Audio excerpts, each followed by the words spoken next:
ষ্টুডিঅ'ৰ মজাত মই মিনহাজ বেংগালুৰুত এক হিহৰণকাৰী হত্যাকাণ্ড আৰু অসমৰ এগৰাকী প্ৰতিভাৱান যুৱতীৰ মৃত্যু মায়া গগৈ নামটো ইতিমধ্যে সামাজিক মাধ্যমত চৰ্চা হৈছে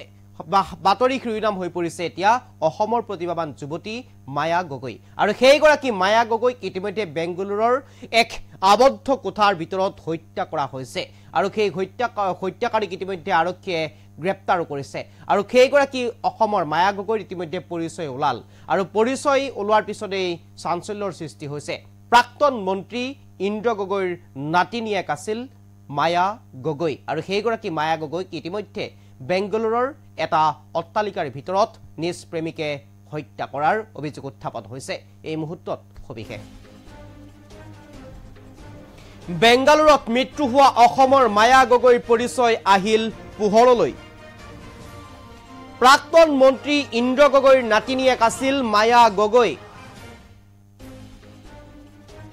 মাতৃৰ বিয়োগৰ পাছত মোমায়েক ঘতে চোৱাচিতা কৰিছিল মায়া গগৈ আৰু মায়া গগৈৰ জ্যেষ্ঠ ভগ্নীক আৰু বায়েক ভনীয়েক একেলগে বেংগালুৰুত দীৰ্ঘদিনে আছিল মায়া গগৈ সন্দিকৈ মহাবিদ্যালয়ৰ পৰা 5টা বিষয়ত লেটাৰ লৈ উচ্চতৰ মাধ্যমিক উত্তীৰ্ণ হৈছিল মায়া গগৈ আৰু বিগত মাহত এক কোঅপাৰেট চাকৰিত যোগদান কৰিছিল মায়া গগৈয়ে কিন্তু চাকৰিত যোগদান কৰিয়েই এই হত্যাকাণ্ডৰ ঘটনাৰ সন্মুখীন হ'ব লগা হ'ল মায়া গগৈ প্ৰথম দৰমহা ল'বলৈ নাপাওঁতেই হত্যাৰ বলি হ'ল মায়া গগৈ এক হিহৰণকাৰী ঘটনা অসমৰ জীয়ৰী এইগৰাকী হৈছে মায়া গগৈ আৰু মায়া গগৈৰ পৰিচয় কিছুদিন ধৰি ওলোৱা নাছিল মায়া গগৈৰ ঘৰ ক'ৰ আছিলে আৰু এই পৰিচয় ওলোৱা নাছিল কিন্তু শেহতীয়াভাৱে পৰিচয় ওলাল বেংগালুৰুত মৃত্যু হোৱা অসমৰ জীয়ৰী মায়া গগৈ আৰু মায়া গগৈ কৰ্মসূত্ৰে বেংগালুৰুত আছিল আৰু বেংগালুৰুত এটা কোঅপাৰেট সেক্টৰত যোগদান কৰিছিল প্ৰথম মাহৰ দৰমহা লবলৈ নাপাওঁতেই মায়া গগৈৰ মৃত্যু হ'ল আৰু প্ৰাক্তন মন্ত্ৰী ইন্দ্ৰ গগৈৰ নাতিনিয়েক আছিল মায়া গগৈ মাতৃৰ বিয়োগৰ পাছতেই মোমায়েক ঘতে চোৱাচিতা কৰিছিল মায়া গগৈ আৰু মায়া গগৈৰ জ্যেষ্ঠ ভগ্নীক আৰু বায়েক ভনীয়েক একেলগে বেংগালুৰুতে দীৰ্ঘদিনে আছিল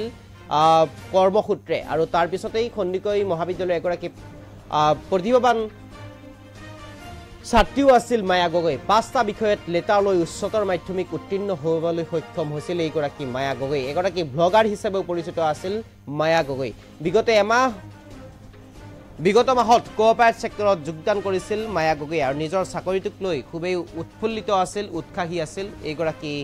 মায়া গগৈ আৰু প্ৰথম মাহৰ দৰমহা ল'বলৈ নাপাওঁতেই হত্যাৰ বলি হ'ল মায়া গগৈয়ে আৰু ইতিমধ্যে শুকুৰবাৰে বেংগালুৰুলৈ গৈছিল মায়াৰ মহাক আৰু অসমৰ কেইবাজনো মায়াৰ বন্ধু আৰু ইতিমধ্যে বেংগালুৰুতেই শেষকৃত্য সম্পন্ন কৰা হৈছে মায়া গগৈৰ আৰু ইতিমধ্যে মায়া গগৈ এগৰাকী ব্লগাৰ হিচাপে পৰিচিত আছিল বুলি ইতিমধ্যে গম পোৱা গৈছে আৰু নিজৰ ব্লগ বনাইছিল নিজৰ দৈনন্দিন জীৱন কেনেকৈ উদযাপন কৰে তাক লৈ ব্লগ বনাইছিল কি খাদ্য খাই ভাল পায় তাক লৈ ব্লগ বনাইছিল মায়া গগৈয়ে কেনেদৰে নিজৰ দিনটো কটাই তাক লৈ ব্লগ বনাইছিল মায়া গগৈয়ে কি পিন্ধি কি খাই ভাল পায় কি কেনেদৰে মেকআপ কৰি ভাল পায় তাক লৈ মায়া গগৈয়ে ব্লগ বনাইছিল আৰু তেনেদৰে পৰিচয় হৈছিল বেংগালুৰুত এগৰাকী কেৰালাৰ যুৱকৰ সৈতে আৰু যুৱকজনৰ সৈতে প্ৰেমৰ সম্পৰ্ক গঢ় লৈ উঠিছিল আৰু তাৰ পিছতেই হত্যাকাণ্ডৰ ঘটনা সংঘটিত হৈছিল আৰু মায়া গগৈক বেংগালুৰুৰ এটা এপাৰ্টমেণ্টৰ ভিতৰত হত্যা কৰা হৈছিল আৰু সেই অভিযোগ উত্থাপন হৈছে এতিয়া আৰু সমগ্ৰ দৃশ্য কেনেদৰে লৈ গৈছিল এপাৰ্টমেণ্টত কোনটো এপাৰ্টমেণ্টত আছিল সেই সমগ্ৰ দৃশ্যাংশ বন্দী হৈ ৰৈছে CCTV কেমেৰাত এক হৃদয় বিদাৰক ঘটনা অসমৰ এগৰাকী প্ৰতিভাৱান যুৱতী মায়া গগৈ আৰু মায়া গগৈৰ ঘৰ গুৱাহাটীৰ প্ৰাক্তন মন্ত্ৰী ইন্দ্ৰ গগৈৰ নাতিনিয়েক আছিল মায়া গগৈ মাতৃৰ বিয়োগৰ পাছতেই মোমায়েক ঘতে চোৱাচিতা কৰিছিল মায়া গগৈ আৰু মায়া গগৈৰ জ্যেষ্ঠ ভগ্নীক আৰু তাৰ পিছতেই বায়েক ভনীয়েক একেলগে বেংগালুৰুতে দীৰ্ঘদিনে আছিল কৰ্মসূত্ৰে আৰু ইতিমধ্যে সন্দিকৈ মহাবিদ্যালয়ৰ পৰা 5টা বিষয়সহ লেটাৰ লৈ উত্তীৰ্ণ হৈছিল এইগৰাকী মায়া গগৈ বিগত মাহত এটা কোঅপাৰেট সেক্টৰত যোগদান কৰিছিল চাকৰিত আৰু চাকৰিত যোগদান কৰি উৎফুল্লিত আছিল উৎসাহী আছিল নিজৰ চাকৰিটোক লৈ কিন্তু দুখজনকভাৱে প্ৰথম মাহৰ দৰমহা লাভ কৰিবলৈ সক্ষমেই নহ'ল মায়া গগৈ মৃত্যুক আঁকোৱালি ল'ব লগা হ'ল এক অনাকাংক্ষিত মৃত্যু বুলি ক'ব লাগিব যি ঘটনাত তাইৰ লগত সংঘটিত হ'ব বুলি তাই কেতিয়াও ভবাই নাছিল আৰু সেইগৰাকী মায়া গগৈক হত্যা কৰা হ'ল এটা বেংগালুৰুত থকা এপাৰ্টমেণ্টৰ ভিতৰত আৰু ইতিমধ্যে মায়া গগৈক লৈ সামাজিক মাধ্যমত প্ৰচাৰ চলিছিল বাতৰিৰ শিৰোনাম দখল কৰিছিল মায়া গগৈয়ে কিন্তু ডিব্ৰুগড়ৰ এগৰাকী মায়া গগৈ বুলিহে অভিহিত কৰা হৈছিল কিন্তু সেইগৰাকী মায়া গগৈ নহয় এইগৰাকী মায়া গগৈ হৈছে ইন্দ্ৰ গগৈৰ নাতিনীয়েক আৰু প্ৰাক্তন মন্ত্ৰী ইন্দ্ৰ গগৈৰ নাতিনীয়েক আৰু এই প্ৰাক্তন মন্ত্ৰী ইন্দ্ৰ গগৈৰ নাতিনীয়েক আৰু মাতৃৰ মৃত্যুৰ পিছতে এই মোমায়েকহঁতে চোৱা চিতা কৰিছিল এগৰাকী ভগাৰ হিচাপে খ্যাত মায়া গগৈক আৰু ইতিমধ্যে মায়া গগৈত বেংগালুৰুৰ স্থিত য'ত আছিলে সেই ঠাইত মহাক আৰু সম্পৰ্কীয় কিছু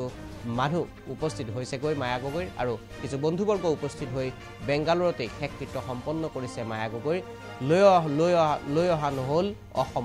অসমত উপস্থিত নহ'ল মায়া গগৈ আৰু ইতিমধ্যে বেংগালুৰুতে শেষকৃত্য সম্পন্ন কৰা হৈছে এইগৰাকী মায়া গগৈ আৰু প্ৰথম দৰমহা আমি ইতিমধ্যে উল্লেখ কৰিছোঁ প্ৰথম দৰমহা ল'বলৈ নাপাওঁতেই হত্যাৰ দৰে ঘটনাৰ সন্মুখীন হ'ব লগা হ'ল মায়া গগৈ আৰু এইগৰাকী মায়া গগৈ ইতিমধ্যে অকাল মৃত্যুক আঁকোৱালি লৈছে